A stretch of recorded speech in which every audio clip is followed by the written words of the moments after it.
sometimes the problem that you think you have isn't the actual problem.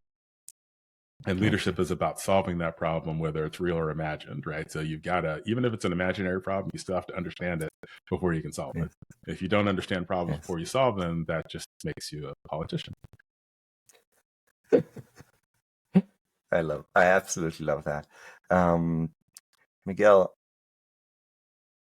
what would you go back and tell or advise or encourage or empower 20-year-old Miguel? I would tell 20-year-old Miguel, do not be afraid of the difficult things. As an FBI agent, when I was still in the FBI, I used to get people reaching out to me on LinkedIn. How did you get into the FBI? I want to join the FBI. And I always prefaced my answer with, when I went through this process, there was nobody there to help me. Mm. So I'm willing to answer your questions, but understand that me seeking those answers was a part of what made me compatible with the FBI. Like the struggle Mm. produced a fruit. That fruit is what I lived on when I was in the FBI, right? The ability to overcome that adversity. That's a very important part.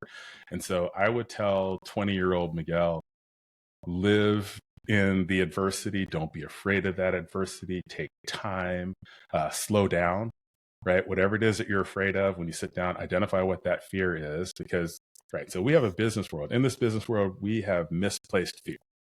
Fear is designed to keep us from getting bitten by venomous snakes, right? It's to make sure that we're always looking a tiger in the face, because those sneaky jokers will sneak up behind you if you're not looking at them, right? Like it's designed to protect us.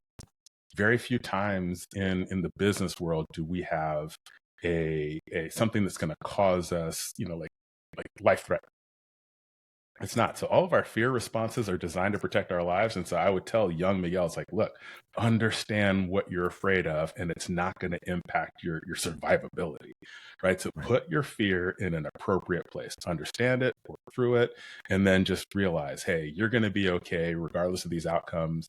You don't need to, how should you say this? It's not that serious, right? Yeah. It's not that serious. Just go through, go do it, love the experience, enjoy it, and stop thinking about the outcome. So that's a lot of stuff I would tell myself. I